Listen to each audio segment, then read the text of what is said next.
Hello everyone. Welcome to Learning DITA Live 2019. I am Alan Pringle of Scriptorium, and I will be moderating this session today, DITA Metadata Best Practices. Learning DITA Live is brought to you by Scriptorium, the content strategy experts. Since 1997, Scriptorium has helped companies manage, structure, organize, and distribute content in an efficient way. If you were trying to figure out how the DITA model can best support your content, or you were setting up a DITA system, please contact us. We would love to work with you. LearningDITA.com and Learning DITA Live would not be possible without the help from our sponsors. I want to tell you a little bit about how this webcast will work. Attendees will be muted during the webcast. Even so, we still want your input during the session. Please type your questions and your comments at any time in the questions module, and our speaker will answer those questions at the end of the session. So if you would, please take a moment and locate the questions module in the GoToWebinar interface.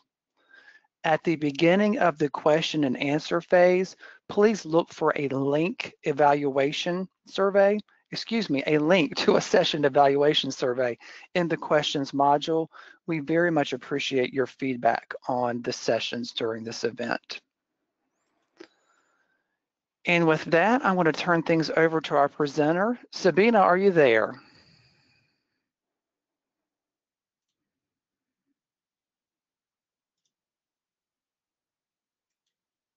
I'm here. Can you hear me now?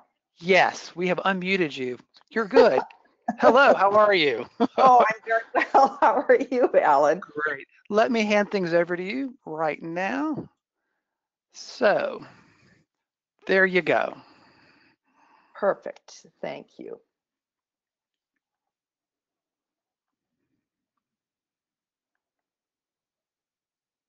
Great. Can everybody see my screen? Can you see my screen, Alan? I can see your slides. You are ready to go. Okay, perfect. Let me see if I can just get rid of this control panel here.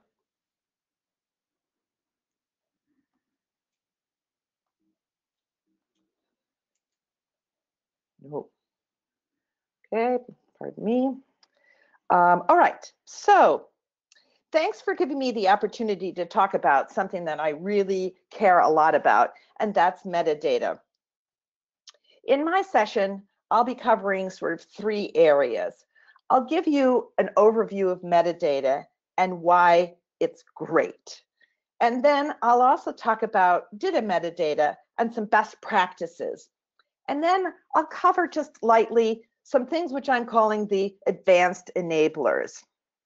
So when I was preparing my slides for this session, I did a Google search on metadata memes, and who knew that Grumpy Cat was also part of the metadata memes.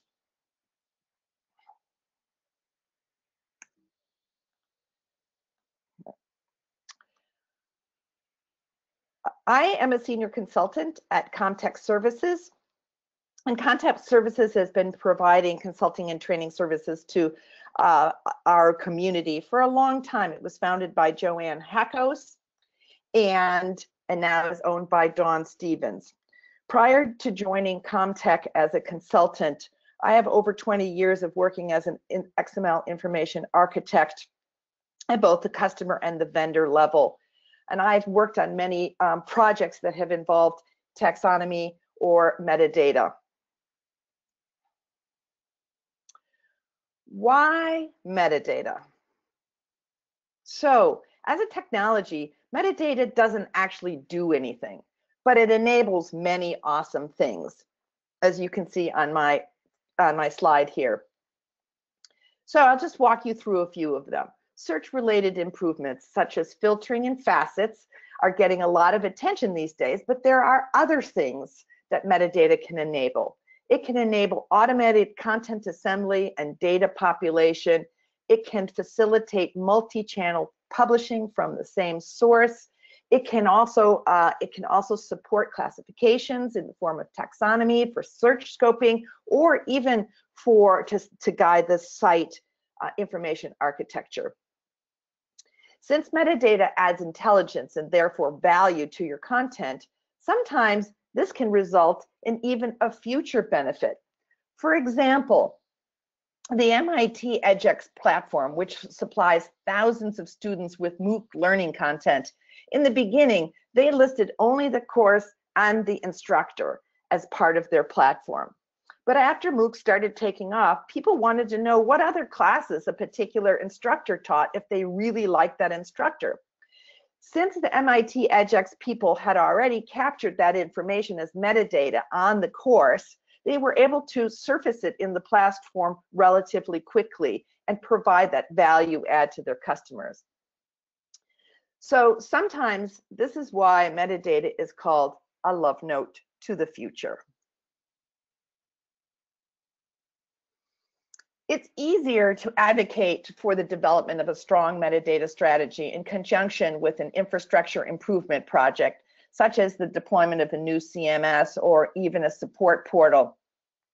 It's important to frame the benefits of metadata and taxonomy in terms of how they'll help to solve the business problem, rather than just talking about esoteric, taxonomical or metadata related terms. So this is an example. At my last company, we implemented a new support portal. And this was the mission statement for our organization, which was the product experience group resident in our user experience group. And when I saw this mission statement, I was excited because I was thinking to myself, oh my gosh, it is going to be so easy for me to build a compelling case for why we need to include metadata in our project requirements. Because that mission statement had some really key phrases in it. The right content to the right people at the right time. And in order to be able to execute against that mission critical business statement, we would need to be able to, to be able to identify in terms of the content, what product is it associated with? What goal does this task support and enable? What format is the content in? And in terms of being able to deliver that content to the right people, we have to know who those people are, right? So we'd have to know what is the intended audience for the particular content? What is the role that that content supports? And then, of course, the notion of being able to have the content be delivered at the right time meant that we had to understand what was the version of the content, what was the task that it was associated with, or even where in the customer journey was the client or customer or a user at that point. Because sometimes customers use or users use product documentation as part of their decision to whether or not to buy a software product.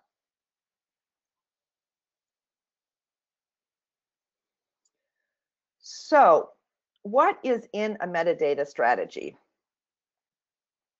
Ideally, a strong metadata strategy contains these components.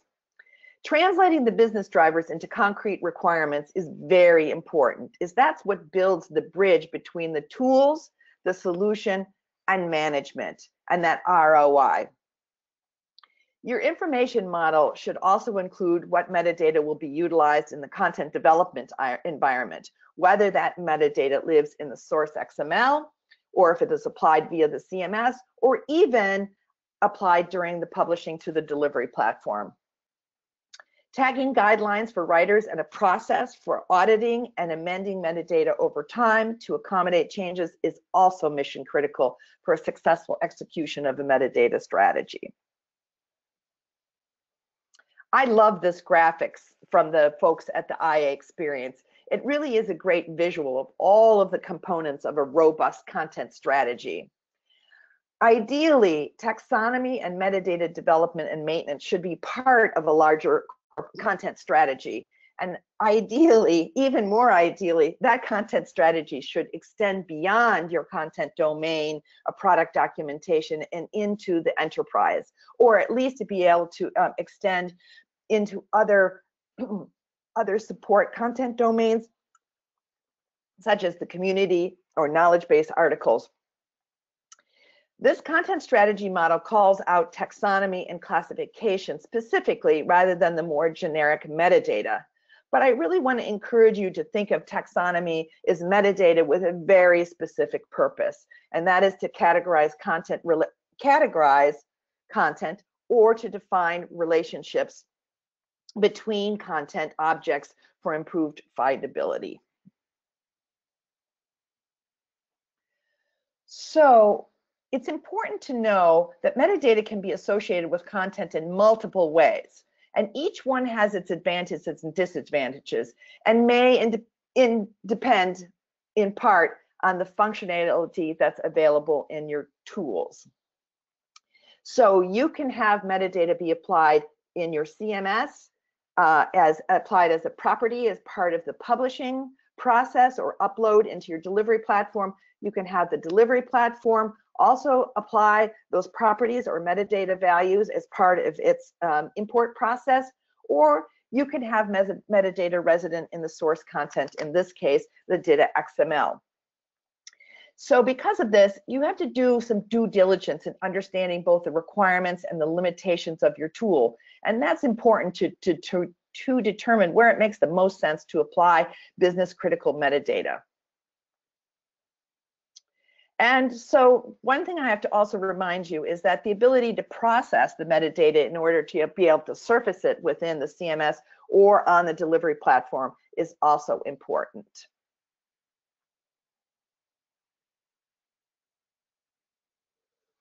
It makes sense to let your content management system be the system of record for any descriptive metadata, which it automatically captures. And you can see there on my slide that that's a list of the metadata that's typically captured by your average CMS. And some of them have other ones that they capture as well. So for example, many of these things, many of the metadata, such as the authors, the dates, the revisions, and even the version information is also available in DITA with metadata elements. But there's a maintenance cost associated with updating it there. Changes, exporting, and it really becomes sort of onerous to keep track of that metadata in your source content. It's better to just have the CMS be the system of record for these kinds of descriptive metadata. Delivery platform. So by delivery platform, I mean a website or a support portal or someplace where your content is going to be visible by your end users. So a couple of things here. Metadata robustness really does vary between vendors of delivery platforms. But typically the metadata drives filtering in the query results, permissions, conditions, different kinds of content types, and also product version, product family, and other product related hierarchical things. Facets, the ability to be able to eliminate or limit the scope of the search return, disambiguation, to be able to determine the correct context for a particular content, and also, of course, the language. This is one area I'm really excited because I'm seeing some very interesting developments with robust delivery platforms that can do cool stuff, such as dynamically deliver role and permission-based content, which has long been the holy grail of structured markup publishing, to have multiple facets and filters so users can limit the scope of their search queries or eliminate content they don't want to see, to have user-created dynamic assemblies of content. Imagine that. Your end user can take the topics, irrespective of what guide or publication those topics live in, and create a dynamic assembly. Using a DITA subject scheme to create an ontology of content relationships on the delivery platform, and harvesting metadata from the content and surfacing it, say that 5 times fast, and surfacing it in search. And this one was something that really, I loved, because sometimes I just like, weird expressions of technical things. Excuse me, some delivery platforms are allowing the use of QR codes to take users directly to a search return or to a content object. All right, so now I'm going to talk a little bit about metadata and DITA. And in terms of getting started to think about, again, defining your metadata strategy, think about how will you classify and categorize your content, and what classes of categorization will you need? Will you need product, deliverable, content type, language, users, and what others? At what level will you need that information to be categorized? Are you going to do it at the publication level? Do you need to do it at the topic level? Or do you even have a finer granularity that you need to identify that categorization? Will you need to expose the categorizations in the CMS for writers to find and reuse, as well as on your delivery platform? How much effort are you adding to your writers? Just remember, metadata needs to be applied, and some metadata is automatically applied, just such as the things that I just talked about that come in from the CMS. But other metadata values need to be manually inserted into the DITA XML by your writers. And there's always that fine balance between making sure that the content is intelligent as you need it, but without creating an overly burdening your writers with having to spend a half an hour or 45 minutes applying all the metadata tags.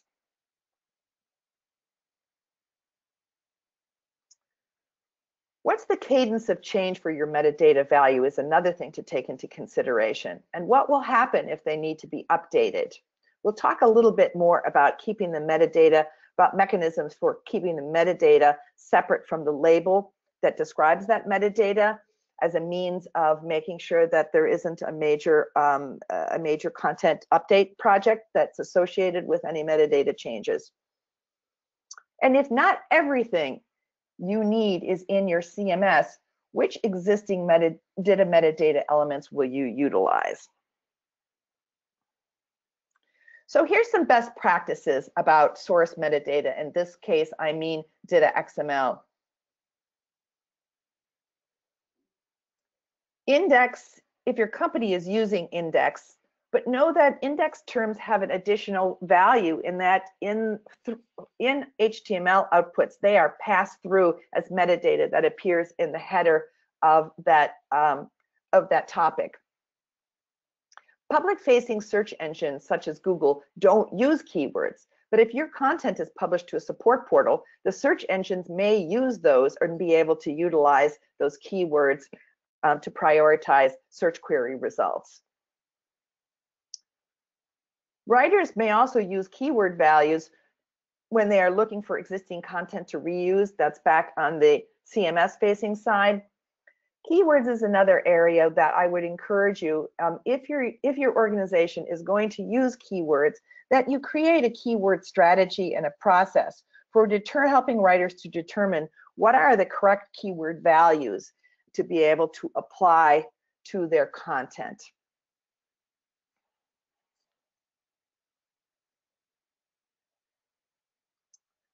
So when determining what metadata to have writers tag at what level, inheritance helps manage the tagging burden. So just keep in mind, so you can see here that you could apply metadata and DITA at the map, the topic, the element, and even at the phrase level. So it's pretty fine granularity to everything that exists within a single map or even a collection of maps. And it all depends on what your requirements are. Just bear in mind that inheritance, all topics, if you have metadata set at the map level, for example, all topics within that map will automatically inherit the metadata, unless the metadata is explicitly set at the topic level, in which case that will override the inheritance. So I should mention also, I'm going to talk about attributes as a form of metadata a little bit later, but attributes also cascade or inherit down through the DITA content. And one thing to note that when attributes or metadata elements accept multiple values, the cascading is additive. So if you have one value at the map level and one value at the topic levels, they will be added to have both values be present.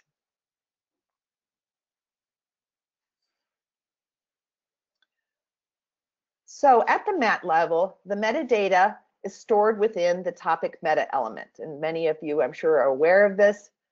Some elements that are contained within the topic meta are map title, search title, and short descriptions.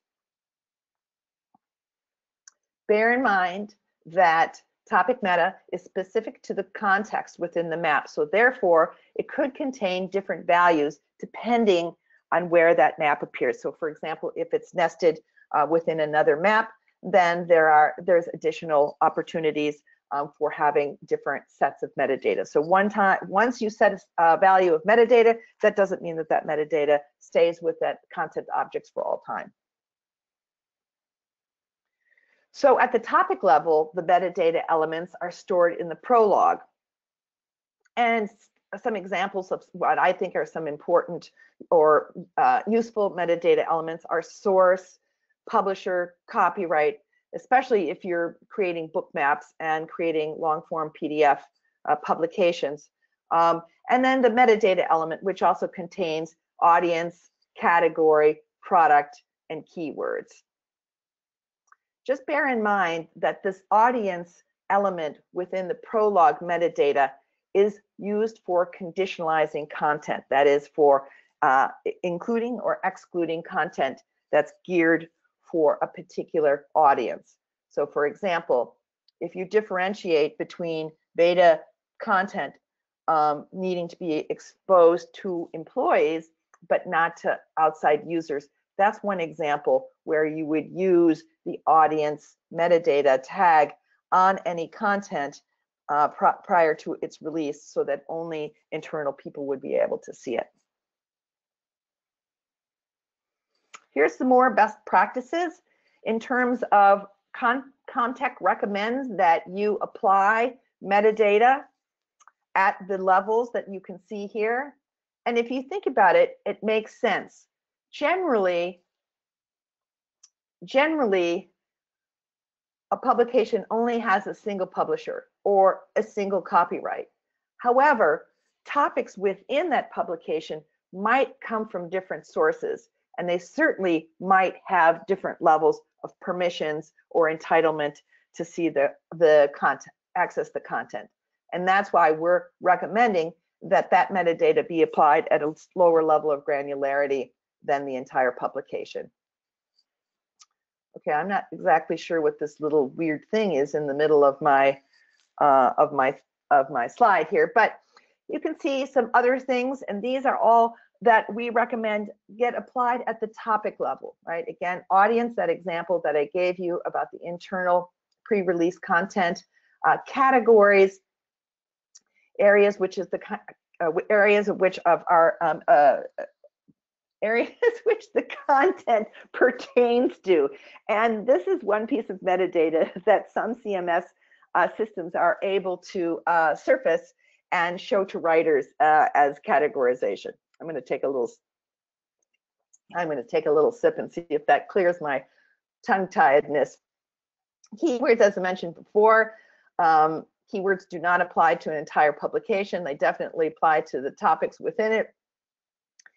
Now, this one might be a little less so, that I'm not sure if you are documenting multiple products within a publication, then absolutely the prod info would need to be at the topic level. However, if there's just a single product that's being documented within a publication, then you could bump that up to the map level. And you can see that there's a couple of other ones. Again, I'm not sure how many of you need to be able to create long-form PDF publications, but if you do, then you'll need to look at book map metadata. And book meta is the mechanism that contains the metadata that's needed to auto-populate the cover and title page. And again, as you're defining your strategy and your information model, you need to just sort of determine what information do you want to include. And to really, I encourage you to automate the population as much as possible of that information onto the front cover and the title page. And then again, the last bullet, if metadata is standard across all of your publications for the long form PDF output, then it should be included as part of a bookmap template, so it's available to the writers to fill in. And as a matter of fact, that is one of the best practices, is to create bookmap templates where all the standard metadata is defined. Now, the second best practice is to create a pick list of the valid values for each metadata category. That doesn't apply to just book maps.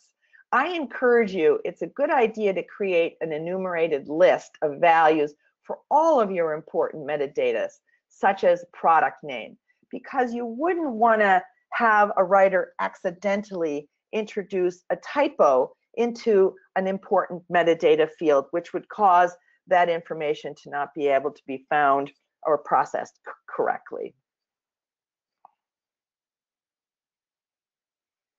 All right, so the last kind of DITA metadata that I'm going to talk about is attributes. So attributes provide metadata for specific elements. And what attributes are available depends on what the element is. So this is a list of the types of attributes. In terms of the ID, generally your content management system or your authoring tool will assign this ID, but any element can carry one, as that's what's needed if you want to reuse the content. So if there's a piece of content that you as a writer want to reuse that doesn't have an ID, you can supply an ID value in order to be able to reference it wherever you need to reference it. Second kind of attributes is those relating to linking and defining the navigational relationships that extend beyond the scope of being next to one another in a map, i.e. in a table of contents. There are attributes that can override the style sheet and control the display of an element or even a topic. And of course, there are attributes for translation. So the translate attribute can specify whether an element should be translated. And there are elements within DITA publications that generally do not get translated. And so this is a mechanism to sort of to bubble up that information to the localization folks that the content within those elements is not to be translated. The last two kinds of attributes are those which are necessary for conditional processing, and you can see them there, including the @audience attribute,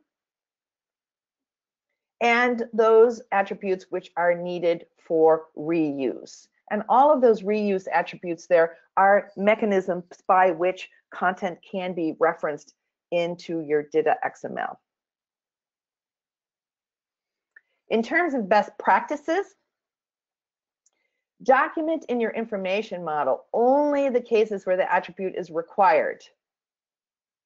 And again, I would say a few words about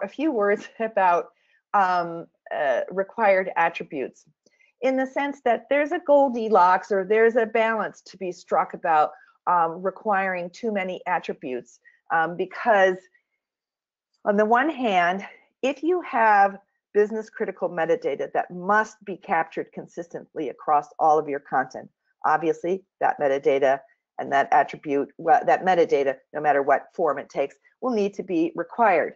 However, that's an easy way to create a lot of burden to your writers to have everything required. On the other hand, if you make everything optional and rely on your processes to help writers determine what they need to tag and what they don't need to tag, and then that has the potential to create inconsistency within your content corpus. I would say avoid display attributes. Display attributes override the style sheet, and they're really hard to troubleshoot. I know this firsthand from my own experiences. Something doesn't display as it's expected, and it can be a challenge to figure out the writer has added metadata to that particular, and that's what's causing the strange, unexpected behavior. If you do need to override the style sheet for shaded rows in a table, for example, it's better to add an output class attribute to contain that functionality. All right, I'm going to move on to my advanced enablers. And the first one of these is taxonomy. So taxonomies are not all complex. And some of them can be as simple as a list of terms, that enumerated list, or the pick list, as you heard me refer to it before. So creating a product taxonomy to unify product names or product families or product classifications across an enterprise can take a really long time to accomplish. But there is a great ROI for the user in terms of the consistency of the experience that they have across the entire site. Another thing I wanted to say about taxonomies is that they can represent different content domains in ever-widening circles. So a taxonomy could be created just to represent product documentation content requirements.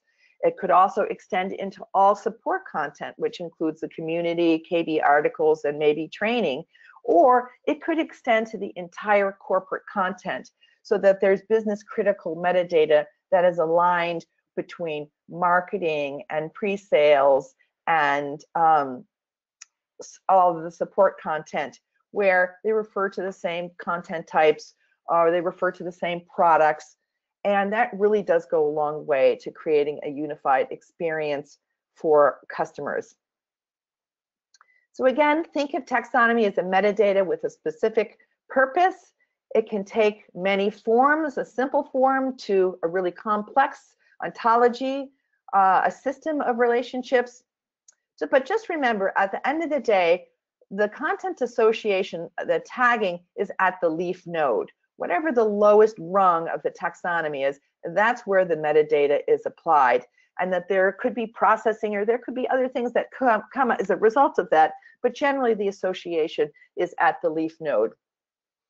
Taxonomies, of course, unite disparate content, and as I mentioned before, they can be domain specific or enterprise wide.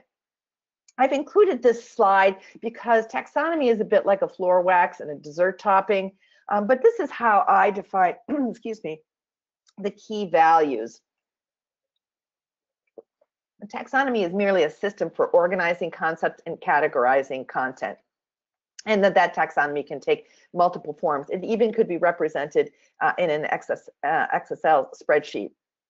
The notion of a controlled vocabulary, an enumerated list, which may be classified into a hierarchy or not.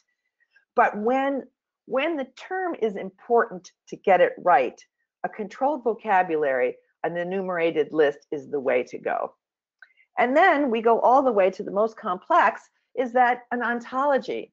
And an ontology is really just all of the taxonomies within an enterprise and the relationship between those terms, concepts, and categories. All right, so here are some taxonomy best practices. It would be really easy for me to spend 45 minutes just talking about taxonomy and just taxonomy best practices, but here's just a few based on my experience. You may not have the luxury of working at a smaller scale, but it is helpful to go through the process of designing and developing a taxonomy successfully before you tackle more complex classifications such as product. If you create a strategy and create a list of what taxonomies you will need to define and in what order, using the business goals or the requirements to inform this prioritization. Really don't want to boil the ocean.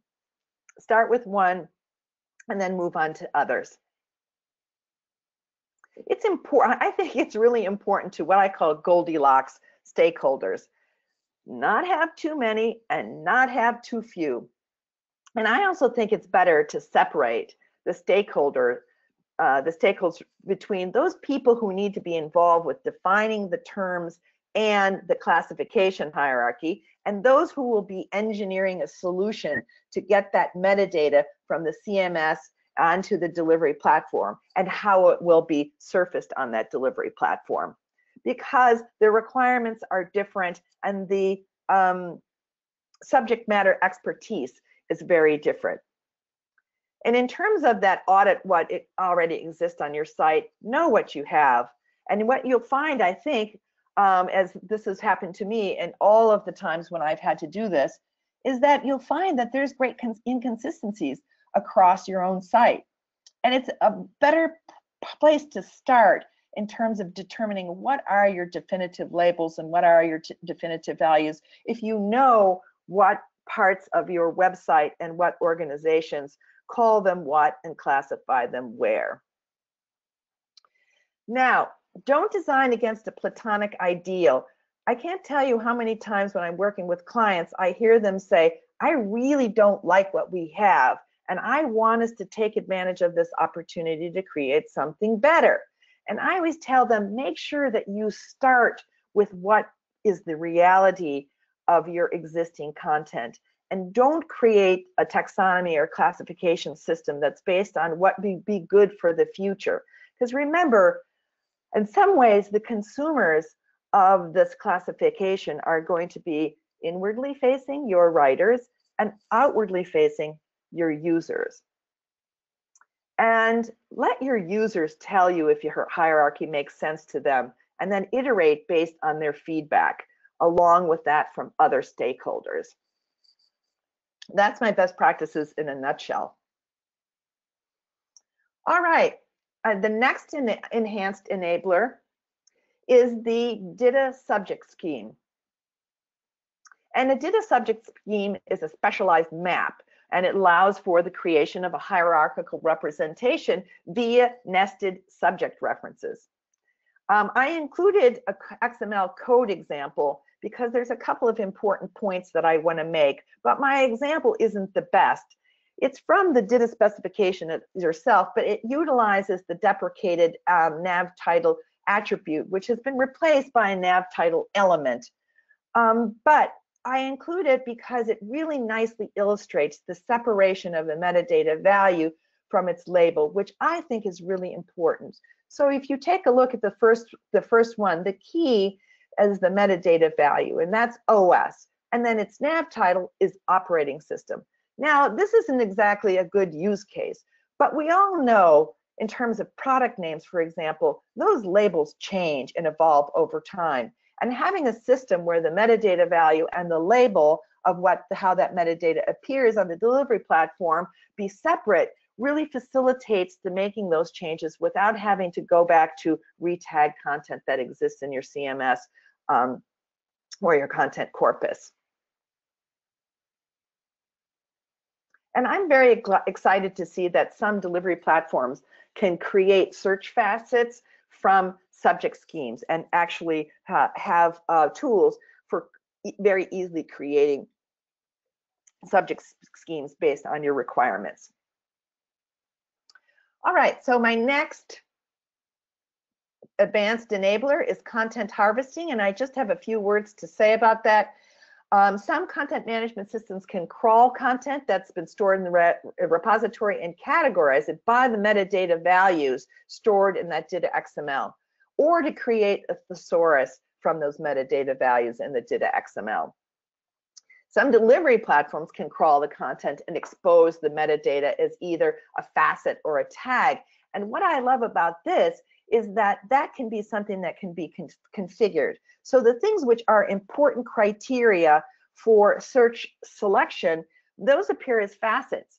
Everything else is a tag. I should point out that content harvesting is, of course, it's new to us, but it's not new because libraries and content aggregators have been using harvesting for scholarly and scientific journals for a long time. Alrighty, my last enabler is dynamic delivery. Well, so dynamic content delivery has long been an important business driver to adopt DITA. And it's really exciting to me to see that progress is being made in this area. By scoping and filtering content by user permissions and roles. And what I love about that is not only it's scoping and filtering the content by user permissions and roles, it's being done sort of live on the delivery platform, rather than a static assemblage of content based on those permissions and roles that is delivered to the delivery platform. Here's another great one. User-created assemblies of topics that are separate from the publication. One-click publishing and continuous content updates. So obviously, if there's a close integration between the authoring environment, the content management system, and the delivery platform, those kinds of things are really easy, or are much easier. And here's another great one. Prioritize search results based on user profile and search history, so that some search results get bubbled up to the top of any search return. For example, if there are different versions of products that contain the same content, doing a query for some information that's contained in all of those, to a string that's contained in all of the different versions, will of course bring up every version of the product documentation. However, if the user is using version X, then in this ability, version X search return is the one that's shown on the top of the search return.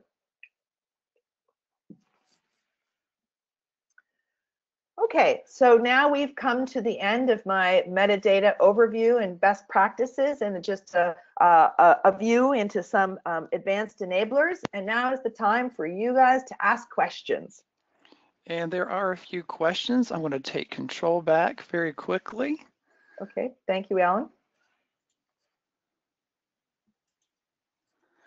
And also, we are going to drop a link to a session evaluation form, so attendees, please look for that. Thank you. What are some of the best practices, Sabine, for validating the accuracy and completeness of metadata? The accuracy and completeness of metadata. Well, that's an interesting question, because if metadata values are defined as required either in the CMS or in the information model resident within the authoring environment, then the validation is, if there is no value that's been set, then the topic or the publication is deemed as invalid or incomplete. And so there are other mechanisms that are sort of less draconian. You can check for completeness via a schematron rule that says, hey, there's no metadata value, or that there's this metadata value.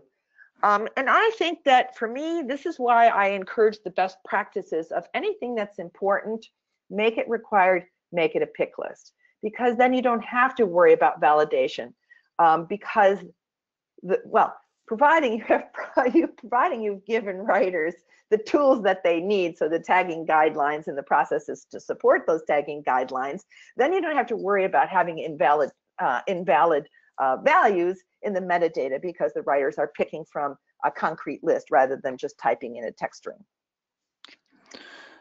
So, do you have any comments on the use of database controlled metadata in a data authoring environment? And do you have any examples of systems that work well together? Database controlled metadata in an authoring environment. I need to drill into that a little bit. Is the person referring to a content management system as the database? If you ask that question, if you will clarify in another question, I can pass that on. Meanwhile, I will go to the next one. Okay, perfect. There is an attendee, and his company is working on a migration to a CCMS project. And he says the CCMS people are making a lot of noise about how the DITA files contain a lot of elements with, quote, unused ID values.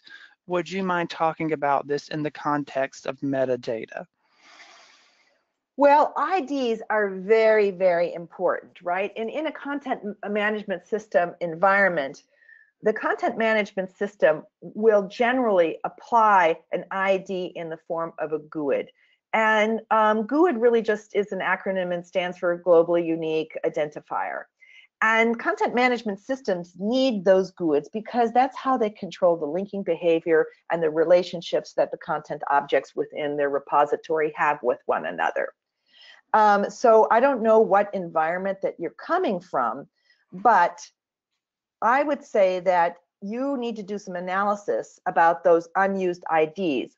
Are they being used? And if they're not being used, or if they're not controlling some linking behavior that exists in your content corpus, then perhaps the right thing to do is just to let the content management system override those existing IDs with a new GUID. Here's another question. What do you have to say to a content creator who says, adding this metadata is taking too much of my time? Yes. Well, yes. So the metadata pain point, I tried to cover that a little bit. That's always again, another balancing act between getting your data to be intelligent as you need it without creating a burden. I would say that this is what I would do if this were my team. I would poll the team and ask them, how long does it take you to apply metadata, and what are your thoughts about that process? And if this person sort of fits within the range of the other writers and nobody else is complaining about it, then I might work with that individual one-on-one to say, well, how can we, what is your, what is your pain point? Is it that it takes too much time? Is it that, but if the person is taking a lot more time than everybody else, then again, it might be a teaching moment to sort of say, hey, what can I help you to see if you can shorten the time? And then the third option is that in CIDM, we have these monthly roundtables, and we ask our members to come and talk about a particular topic. And a few months ago, we had people talking about taxonomy and metadata. And one of the members who spoke up, she said, well, yeah, my writers really complained about applying of metadata, so I've just created a script now where I set up the metadata to be tagged. And so they really only have to tag it once, and then it's auto-populated for the rest of the time whenever they create a publication. So there might be an opportunity for you to do something like that, where the metadata is either auto-populated based on criteria. And I would say that use that as the last resort, right? Because you don't want to introduce a risk where you have a metadata that's auto-populated that isn't accurate to the context or to the publication. Could you give some suggestions on how to do global metadata maintenance? Global metadata maintenance. Well, I would say that there's two, that could be one of two things, right? So global meta maintenance could be that there is a new value and that there are some content objects within the repository that have an old value that now need a new value. So for me, that's like a content cleanup or a content tagging project. You run a report in the CMS, you find out all of the things that have this, you divide up between the writers, and then they just do their content cleanup.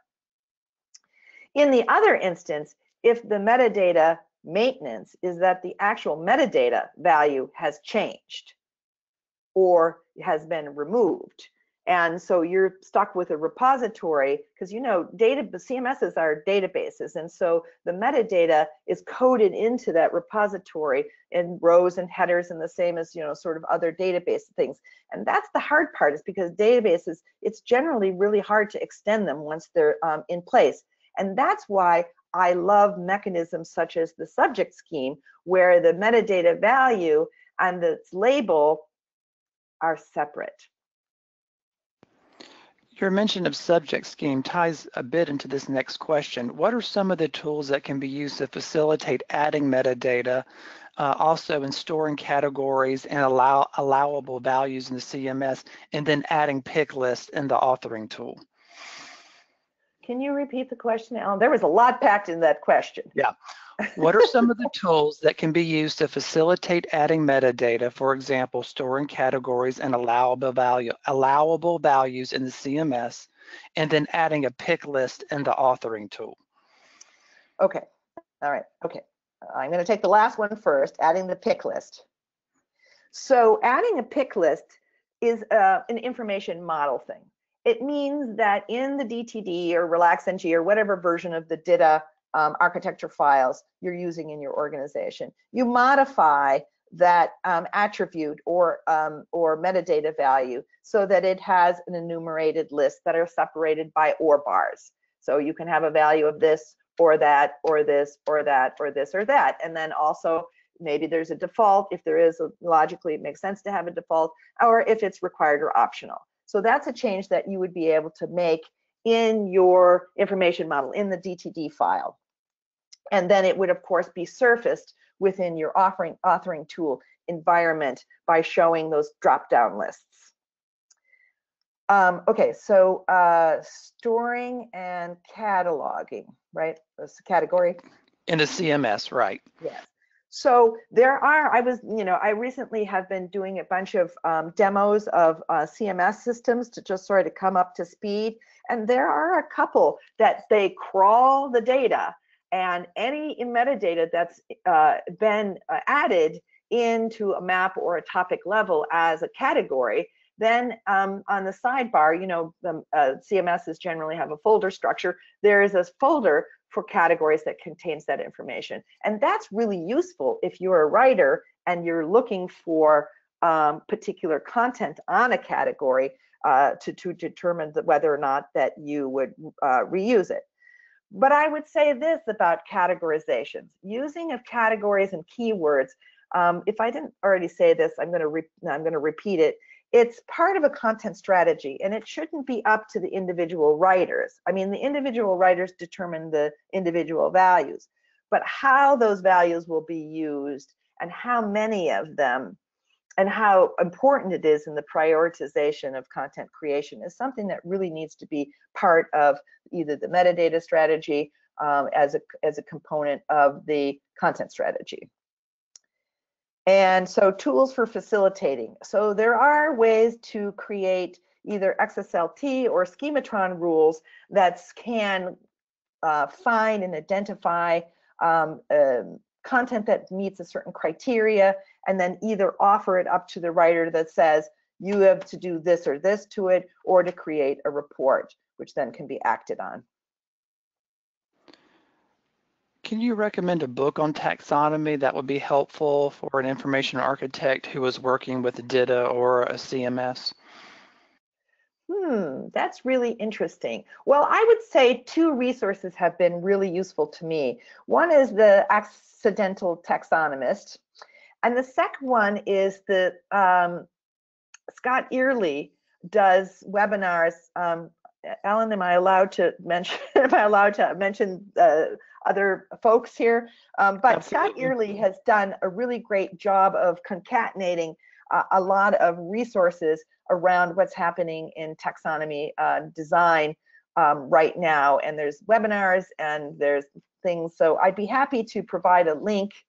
And I don't know if I could get that link to you guys at Scriptorium, but I'd be happy to provide that link.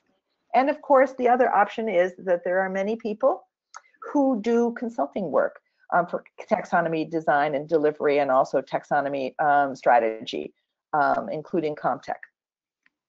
Very good. In regard to the question about the CMS and the database, the person clarified and was wondering if there is a way to, say, link a database with metadata to a CCMS. An integration of a database. You know, it would be interesting, because I feel like I wish I could just, take 10 minutes to talk to this person, because I'd really like to know what's the use case for that. I don't know of any sort of, because CMS is sort of like a GUI with many functionality that sits on top of a repository. So the notion that you would be able to integrate one database with another database, somehow concatenate those, sort out the metadata, and then use that to create a publication or to create content that's properly linked and properly identified and all the other things that databases allow you to do. I don't see the use case for it, and I'd like to understand that better. But sure, we can connect you with this person later, absolutely. Okay. Let me see if there are any questions. Any last questions? Well, Sabina, I think you have answered all the questions, and I want to thank you thank you very much. You are done. Thank you for some very helpful information on metadata and DITA.